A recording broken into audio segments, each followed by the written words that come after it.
in lamb. And lamb is a very pure cystic disease for the most part.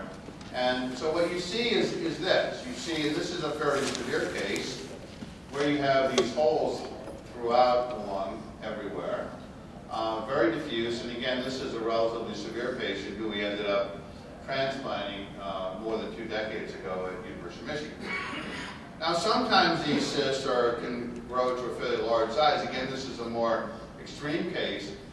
But I think you can imagine that when you have these large cysts like this, if one of those bursts, it's like a balloon can lose its air and you can get a pneumothorax. And so the pneumothoraces that are so common with lamb are really due to rupture of these cysts.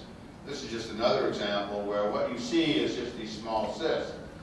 Now, they're relatively easy to see. I mean, I think the cysts in lamb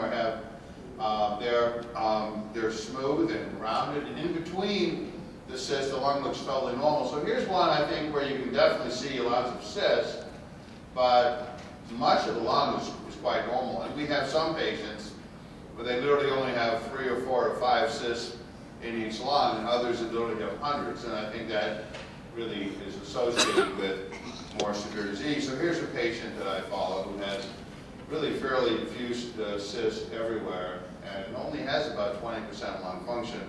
Not surprisingly, given this is her lung just showing cysts pretty much everywhere. So the one thing about lamb, I think, it's very typical of any biological disease. It's incredibly varied. And so when people talk about rates of progression, there are no data really to show you what's my expected rate. How do I know? The answer is you don't. And we'll show some data in that regard. And I think the best way to look at the rate of progression in individual patients is to get sequential tests. Now I'm going to show you some data on individual patients as well as large published series. And now that we have sirolimus, I know there's a speaker on sirolimus later, or Rapamune, I really think it's more important than ever that you see someone on a regular basis who's a lamb expert. And by that I mean no less often than 6-month intervals, and I'll show you why. Now it turns out that lymphangioliomyomatosis, or lamb, by definition involves the lung. But it turns out that you get these other growths of smooth muscles and blood vessels, what we call angiomyolipomas, or AMLs, and you get them in places outside the lung in sporadic lamb. And so we're talking about kidney, about 40 to 50%, uterus, ovaries, and it turns out that these AMLs are also seen in virtually 90% of patients who have tuberous sclerosis. So these AMLs are seen in common with tuberous sclerosis, although more commonly, about 90%, as well as lamb, about 50%. And then in lamb, they are mostly seen in the kidney, and generally in female organs. So that would be uterus and ovaries, occasionally, but uncommonly, spleen and liver, pelvic lymph nodes. And this is just some data just showing that if you look at published series, this is the overall rate of AMLs in patients with sporadic lamb. Again, the incidence is higher in patients with tuberous sclerosis-associated lamb. Where do you think you're going? Well, this is the question when you have a new patient with lamb is, well, how do you know what the prognosis is? And the answer is, on day one, you usually don't. What we know about lamb is, of course, it's progressive. It's usually very gradual, over decades. You can get respiratory failure, and in fact, some patients will have progressive disease and will either die of respiratory failure or may require a lung transplant. So how do you know whether you're going to be in that situation? And I put in no proven effective therapy, but I will say that in my opinion, sirolimus can be very effective in selected patients. And I think the reason we can't really say much more about that is the data, as I'll show you, are still limited because of the rarity of this disease. The prognosis of lamb is highly variable. Of the 57 patients that I follow, I have patients who were diagnosed back in the 1980s and 1990s who have relatively mild to moderate disease and have very little progression, considerably less than 1% per year. And then I have other patients who come in, usually during or following a pregnancy, and within a year or two are on oxygen. So why does that happen? Well, it's not clear why that happens, but I'm just going to show you. I think if you go back and you look at the first studies of LAM, which were published in the 1970s, and the first large series was published in 1990 in the New England Journal of Medicine, these actually antedated the availability of CT scan, meaning that the diagnosis of LAM was usually made relatively late in the game. So by the time they presented, they often had a fatal respiratory failure. The early studies in the 1970s were actually autopsy series. And as I'll show you, in 1990, the study was about 25 years with the Mayo Clinic at Stanford experience, only 32 patients with LAM. And the early studies suggested that survival was not that good, but I think all the recent studies suggest that survival out of 10 years or more is consistently greater than 90%. So one of the other things I will point out is that patients who have LAM in the context of tuberous sclerosis tend to have a more benign course than patients who have sporadic LAM. So I think that's another issue, and there are certain parameters or certain stigmata or abnormalities you see in tuberous sclerosis you don't see in pulmonary idiopathic sporadic LAM. So I think it's important as physicians, if you have someone who's tuberous sclerosis, you can pretty much say that they're going to have less severe LAM in general in the long than sporadic. And this just shows some data. This is the NIH registry. JRU published this data in 2006. Now you can see this is the largest publication of LAM, and this is the NIH registry. They had 230 cases, which seems like a fair amount, but again, most of the studies, as I'll show you, worldwide have comprised numbers of patients of between 50 and 60, 50 and 70. They're not very many cases. Excuse me. But what you can see is that in sporadic LAM, again, this is LAM without tuberous sclerosis, you have a lower FEV1, so you have less lung function. You have less renal AMLs, that's kidney AMLs, whereas about 30%, whereas tuberous sclerosis is about almost 90%. And the 15-year survival rates in sporadic LAM is around 66%, and about 77% with tuberous sclerosis. Now you have to be careful when you look at survival rates. Survival rates really occur at the time of diagnosis. So if you don't make the diagnosis until someone is very late in the game, which is often the case with rare diseases, then in fact they may have had the disease for 10 or 15 years earlier than that. So I think you have to be careful about survival rates of rare diseases. I just want to share with you, this is the first really series of patients with LAM, published in 1990, New England Journal. And between 1976 and 1999, at the Mayo Clinic and Stanford, two of the leading institutions in the United States, they only had 32 patients. Think about that. That's why it's become relatively difficult to study this disease. And I think that the LAM Foundation has been really pivotal in getting grant support and really pushing this effort. I don't think that the NIH registry would have happened without the LAM Foundation. But in the early study, in this study from 1990, 78% of their patients were alive at about 8.5 years after diagnosis. And so for patients with LAM, said, gee, is that all I can expect? And the answer is no. Again, this study came before they even had CTs, and CT scans allow a much earlier diagnosis. And as I'll show you in subsequent studies, the survival is much better than that.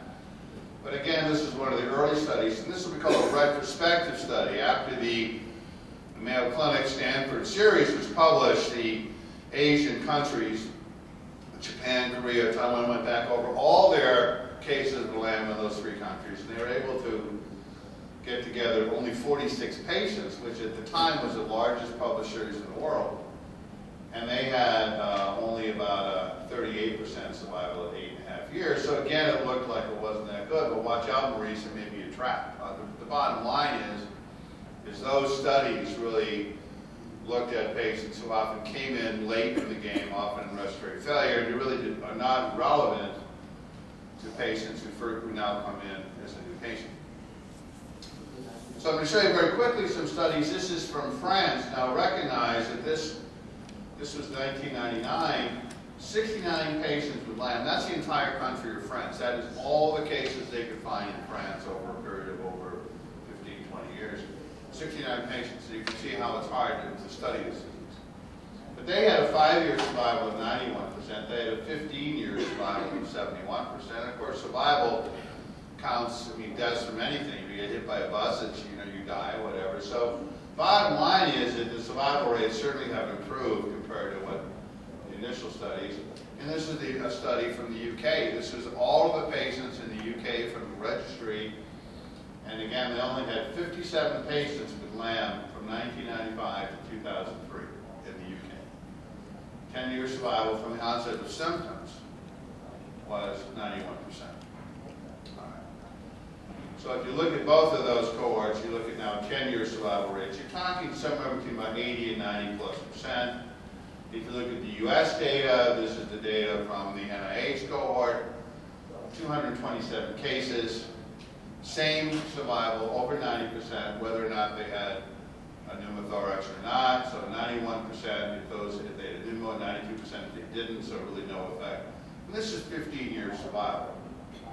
So again, the prognosis is not nearly as grim as we think. However, there are some circumstances which can be associated with a worse prognosis. And I think one of the things that was known early in the 1970s is that pregnancy really exacerbated disease in some, but not all women. This becomes a really difficult issue in terms of medical advice, I think. But pregnancy or any kind of estrogens by pills for whatever reason can exacerbate the condition and are not recommended. This is some data from the UK, again looking at what were the factors associated with a more rapid progression. And one of the factors was if you smoked, you were twice as likely to have more rapid progression if you smoked. But the strongest risk for rapid progression was pregnancy. So your risk of getting a rapid progression went up by 2.7 times if you were pregnant. Now, the diagnosis of LAM historically was made by pathologists under the microscope. And when looking at things like rate of progression and prognosis, because that was the subject I was asked to talk about today, one of the things that came out, again, this is data from the US, and they had surgical lung biopsies from 105 women with LAM. And they did what's called a quantitative score, so they did very meticulous scoring. And I don't think it's surprising that those who had more severe disease had a worse survival. And LHS1 means relatively mild disease. And they had 100% 10-year survival. The worst biopsy features, what they call LHS3, had a 10-year survival of about 50%. So I think it's not a surprise that people with more severe disease on lung biopsy have a worse outcome. The fact is, nobody does biopsies anymore. Anybody here had a lung biopsy for LAM? Okay, several actually. I think in the next 5 years, biopsies will probably never be done for LAM, with the exception of if you're doing VATS for pleurodesis, for example, because the diagnosis is so obvious with CT scan. Bummer of a birthmark now.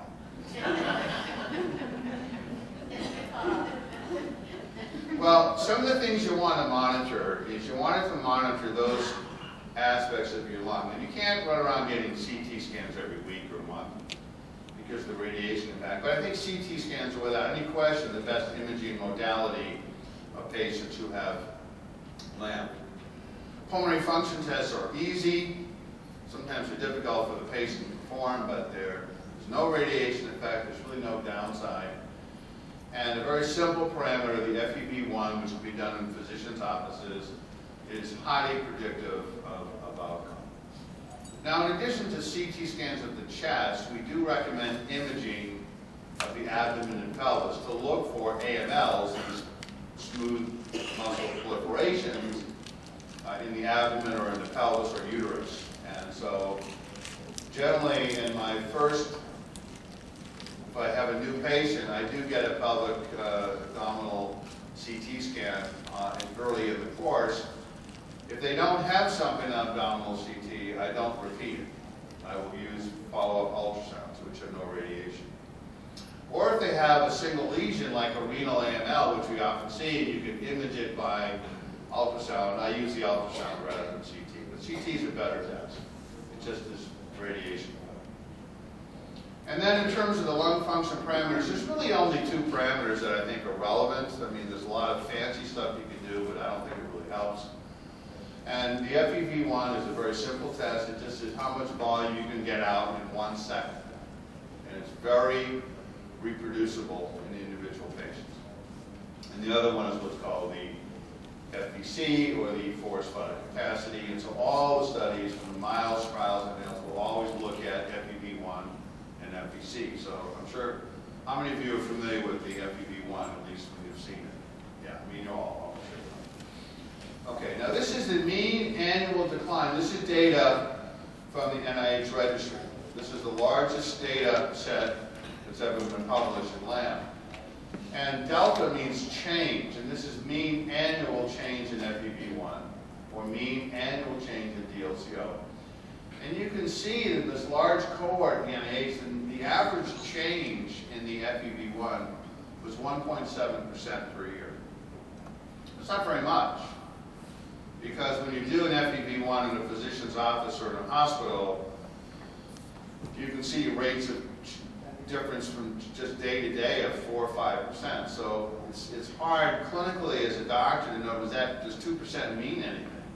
But if you follow these patients longitudinally, which they did over 4 years or so, they were able to show that on average, LAM patients lost less than 2% per year, DLCO about 2.5% per year. So that's kind of what we expect in terms of the average patient with LAM loses about 2% per year. However, there are some people that lose it a lot faster than that, and that's why you have to be a little more careful, because not everyone loses it at 1.7%. There are some that lose 50% in a year, and I'll show you that. So this is a patient of mine who shows a little bit of LAM cysts in the upper lobe. I think as you go down, you see these huge holes everywhere. Same patient. Same patient. All these holes, all these cysts have pretty much replaced the lung, and you can see that there's more holes here than there is lung. And when you get to the bottom, there's almost no lung. I mean, this is all holes. So this is one of the more serious cases. Now, I just want to show you what happened with her, because she's an example, I think, of why people with LAM need to go to a LAM clinic, and they need to be followed by someone who knows what to do. This patient presented in 2000 with a renal AML, one of those smooth muscle proliferations. And then 14 years later, she had her first pneumothorax on the left side.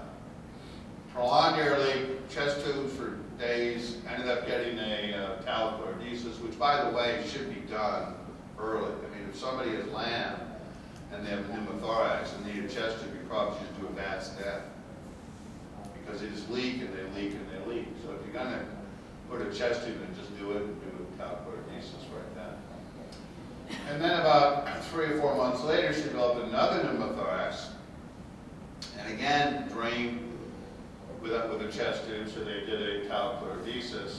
And I saw her for the first time in November of 2005. And the reason I saw her then was for an evaluation for a lung transplant. At that point, now 2005 was 3 years before the sirolimus rapamune study was published. And at that time, the data on Depo-Provera progesterone was somewhat controversial. It was considered that progesterone, and this was a Depo-Provera, might be helpful. It probably isn't. Put her on that. And even though I always ask these patients to come back, I always say come back in 3 or 4 months. Your doctor's probably never seen another case, and they always, that's true. I think I've never had a patient that a doctor seen more than 3 cases. So, you know, it seems silly to me, but she didn't come back for about 3 or 4 years, and now she comes back. And on the day she came back, I started sirolimus. This was March of 2010. I think had I seen her in 07, I probably would have started, because I'll show you some other examples. But look at this. I mean, this woman had 100% vital capacity, 83% FEV1 in 2003 when she had her first pneumothorax. And I saw her here where her FEV1 was 40%. She was referred for transplant. I said, transplant really is too early to list her for transplant. Just ever see me every 3 or 4 months and we'll reevaluate. And then I next see her here when she's at 20%. And she stays here. That's where she lives now. She lives right around 17 to 20% lung function. Just saw her on Monday. And she's still running around 17%. So I think she's an example of one of the most rapid loss of lung function that I've seen of the 70 or 80 patients with LAM that I've seen in my career. This was really a very rapid one. Now this is another one. This is a woman who presented in her young 30s, 31, with a pleural effusion, which turns out to be chylus, which is one of the classical features of LAM. In November 2005, she had a surgical biopsy, drainage, and pleurodesis, and I saw her about two weeks after the chylus effusion in consultation, and said, come on and see me every 3 or 4 months. It's too early now to assess, lung function. You just had a chest tubing, you just had surgery. And so typically, she ended up seeing me in January of 06, and then I didn't see her for two and a half years. She lived about 200 miles away. She saw her own pulmonologist. And then she shows up in January of 2008, at which time I started sirolimus. Now January 2008, January 10th of 2008 was when the sirolimus AML study was published. And this is the advantage of being at least relatively current. So I started her, and this is the most amazing response I've ever seen. And I'm not even sure I believe it, except I've seen her now enough.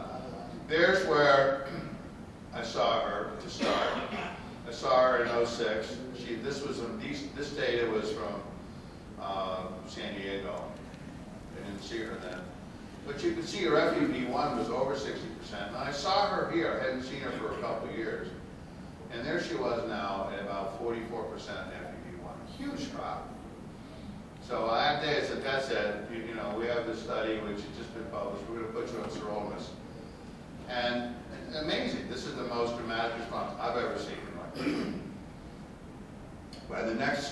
This was January of 8. This is July of 2008. By July, she was up to 80%. And she's kept up around 80% with sirolimus. So to me, this is really a good example of a very excellent, unbelievable response to sirolimus. Now this is another woman I have who's a 22-year-old, and she developed pneumothorax both sides during pregnancy. So in 2008, she had bilateral pneumothoraces during pregnancy. She had no recurrence post-pleurodesis. She was referred to me in January of 2012, at which time I immediately started sirolimus, which I don't do, by the way. Most people, I would say in my practice, maybe 10, 15% of my patients are on sirolimus, the others are not. Basically, she's remained absolutely stable at around 60%. Now, I don't know whether that's because of sirolimus or maybe she would have anyway. I don't know. There's no way of knowing. But this is a woman who had relatively aggressive disease, and at least we can say that she's been absolutely stable on sirolimus. And so the question is, what other kind of new options are there? What are the treatment? I'm not going to spend any time in this as someone who's going to, discuss sirolimus today to your group. And I just want to say that what rapid immune sirolimus does is it slows down smooth muscle proliferation, which is the dominant lesion in LAM. And this is a very simple study. The first study was 25 patients who had renal or abdominal AMLs. And the majority of these patients had tuberous sclerosis. Only about half of them had sporadic. But what they did is they gave them 12 months of sirolimus. So they all got sirolimus for 12 months. And then in 12 months they stopped sirolimus. And what they measured was the volume, the size of these AMLs at 12 months. And lo and behold, it went from 100% baseline at 12 months was down to 54%. So it shrunk by half. They then stopped the drug, waited another year, and repeated it at 24 months, so 12 months after stopping the drug. And it's up to about 86% of the initial volume. In other words, it had a very favorable effect in shrinking the tumor, but it was not a sustained effect. Now, it turns out that there are 11 patients who had pulmonary LAM in that cohort. And amazingly, all of a sudden, the FEV1 actually, instead of going down, which it normally does by about 90 to 100 cc's a year, it actually went up 118 cc's in 12 months. This is the first study to suggest that giving sirolimus actually improved lung function. Again, findings clearly associated with shrinkage of the AML size, improvement of FEV1, but the effect was not sustained after the drug was discontinued. Well, it's cold again. Well, so Frank McCormick, who was an author in that first study, actually was the first author in the second study, which was the MILES trial. Again, very quickly, same kind of design, except now half the patients got placebo, half of them got Rapamune for 12 months. The drug was then stopped. They were observed for another 12 months, and I'm going to show you what happened. Again, the endpoint being FEV1, which is a lung function parameter. And let's focus on the FEV1 only because it gets confusing. The placebo group dropped in 1 year by 134 cc. Whereas the treatment group with sirolimus, Rapamune, actually improved by 19%. And 19% isn't very much. But the difference between the placebo here and Rapamune, 153 cc is a pretty significant change. And so what we can say, and then what happened, so at 12 months, sirolimus was associated with improvement in lung function. Patients actually felt better. And however, when they stopped the drug, the rate of change was exactly parallel in the Rapamune stopped patients compared to placebo. So again, it was beneficial at 12 months, but it was not a sustained effect. And that settles it, Carl. From now on, you're getting only decaffeinated coffee. The problem with all of this is sirolimus is an immunosuppressive drug. It's been used in transplant patients. It has a lot of side effects potential. And if it's not a sustained effect and you have someone who's 30 to 35, are you going to keep someone on this drug for like 30 years? Or, so I think we're still wrestling with this because of the need for long-term use. And I think nobody can tell you what the right strategy is. Though I think common sense, if you have someone who has severe progressive disease, you probably should consider sirolimus so you don't lose further lung function. And that's what I do. If I have someone who has LAM that's relatively mild and not terribly limited and has not shown progression, I do not give on day one or Rapamune. However, if at 3 months, 6 months, 9 months you can see a steady decline, then I will consider Rapamune at that point. And the only other thing I'm going to talk about in no more than a couple minutes is transplant. I have in my career had about 10 patients who had LAM who had transplants. This is one patient where you can just see tremendous holes everywhere. This is the non-affected transplant lung where there's no holes. And this can clearly be life-saving, and certainly in someone who comes in with 20% lung function or less, they can have totally normal lung function and have a great quality of life. The problem with transplant is it's about a 50% mortality in 5 years. So it's not one of these things that, why don't you just get a transplant? I think it has to be thought of really clearly. And that's why I think that when you have LAM patients, it's important that anyone in LAM clinic also be a transplant doctor, because there is a point, I think, where for some patients, transplant is the option. However, it has enough mortality and morbidity that we only recommend transplant, you know, very specific indications. Well, I think this says, okay, stranger, what's the circumference of the earth? Who wrote the Odyssey, the Iliad? What's the average rainfall of the Amazon basin? Barton, you fool, you can't shoot first and ask questions later. I mean, the whole point of this symposium and research, et cetera, is to really try to figure out what are the best ways to approach land in a sensible, common sense way. I think transplant certainly has a role in some patients. I think Rapamune certainly has a role. And I'm sure there will be newer drugs out there with different studies prospectively. So I'm happy. I'm done with my remarks. I think I have a couple, 3 minutes for questions. Do I? I think I have about 3 minutes, 5 minutes. I don't know.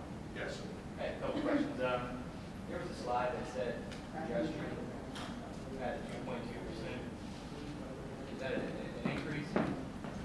Now, the slide about progesterone showed the original studies were suggestive. Well, maybe if you gave progesterone, because it is anti-estrogen effects, maybe that might be beneficial. And in fact, when the studies were looked at, it had the opposite effect. The patients who were on progesterone either did the same but did worse than patients who were not on progesterone. It may have been a selection bias.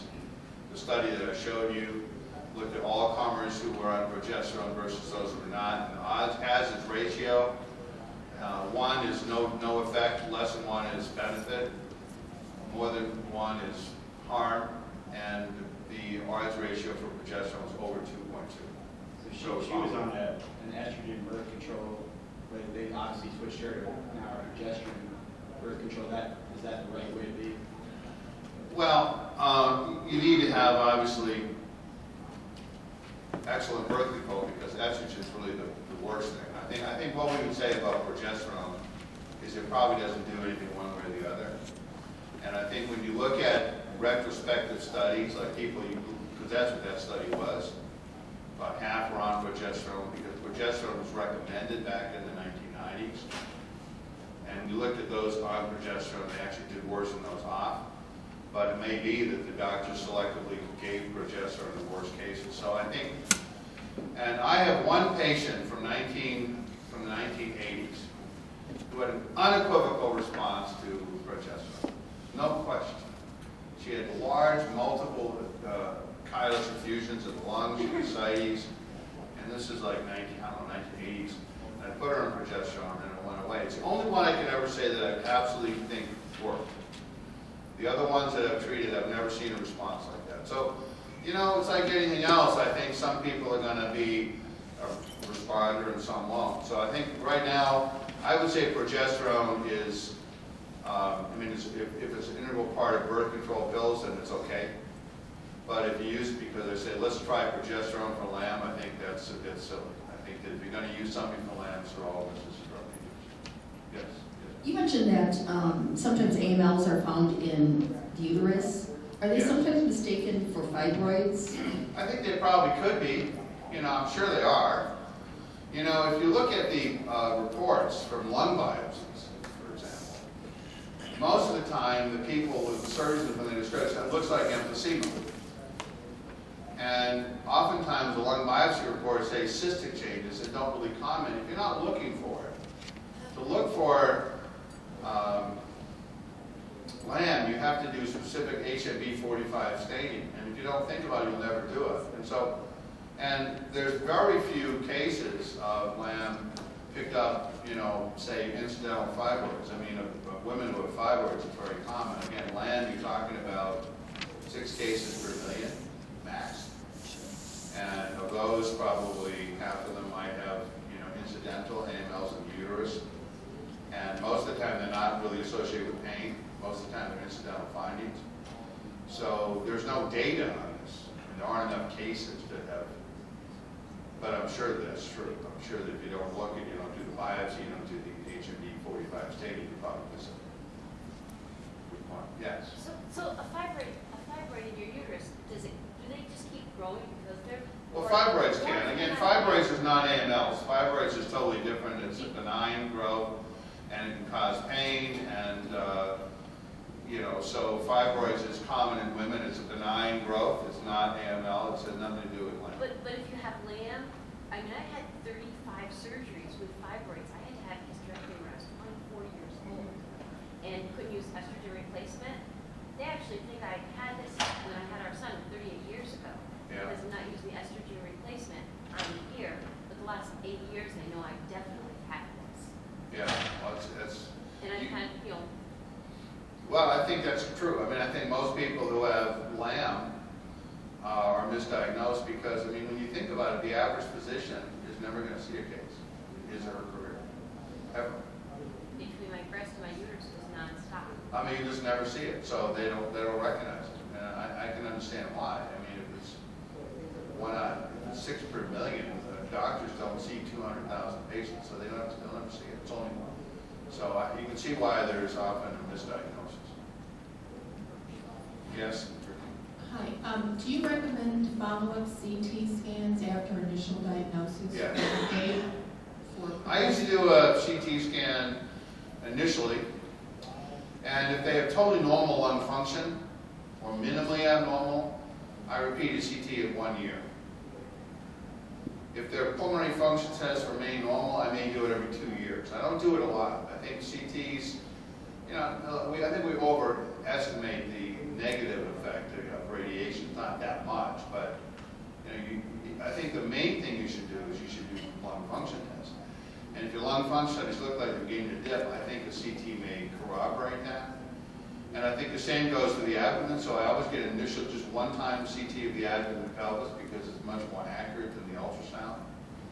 But if you have a single lesion and you can identify it by ultrasound, then the ultrasound becomes the main thing. But yeah, I mean, you can only do so many CT scans, so I don't think that CTs should be done as much.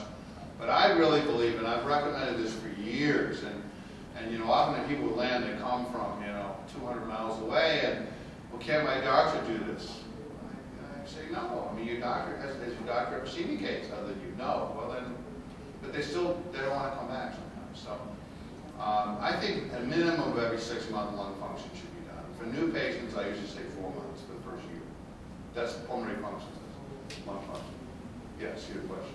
My question is about DLCO. I know they didn't follow it so much in the Miles trial and had results. It was more the FEV1, but there's this percentage of patients whose DLCO is in the low range, but their FEV1 is still pretty good. And have you seen a change with RAPA on that? And can the change take place, a year out, a year and a half out, whereas most changes with RAPA, you get that increase and then stay. Well, nobody knows. I mean, the Rapamune is one study. The DLCO did not change in the Rapamune study. The FEV1 did, the DLCO did not. DLCO is a much more variable test, so it's less accurate than the FEV1 for a whole bunch of diseases. So if you want to follow someone for efficacy, FEV1's a better test. For interstitial lung diseases that are not associated with airflow obstruction, that is, the FEV1 is often normal. The FVC, vital capacity, is better than DLCO. DLCO is the most often affected. It is often the most severely reduced in lung diseases. But there's a lot of variability from test to test. So you could come in tomorrow and your FVC will be within 2%, FEV1 2% of where you started. The DLCO may be 8% different. It's a much more variable test. So the DLCO is not as good a test in terms of its accuracy. It's a more sensitive test, but it's not used as a marker. Did I answer all your questions? Or did I miss something? Yeah. Have you seen a change in that in any of your patients? And did you have? Oh, I don't know. I mean, we haven't had enough. I probably have 10 patients I've treated. I mean, I'm sure I have, but I don't really know an anecdotal case like that to mean anything. Or the change in the use of RAPA, is it seems to be like an increase within a short period of time from starting, but. Well, I showed you that one case. It was up within 3 months. It went up dramatically, from 45% to 75% within 3 months. I mean, the Rapamune study was done in 12 months. There aren't any studies saying that like 4 weeks or 6 weeks or whatever. So there are no such data. And the studies from my experience as well as the Rapamune study, the FEC goes up and the FEV1 go up. They both go up. If it's going to work, it's going to go up. There are no data in terms of how long it takes. And again, no studies looked at, we don't really know how long it takes, but I've certainly seen it happen within 3 months. We don't usually repeat it any earlier than 3 months for chronic diseases.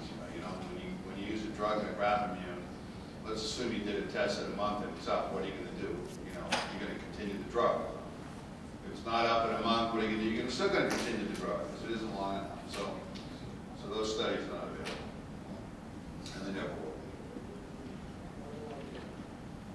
Okay, thank you very much. I'll be happy to take questions.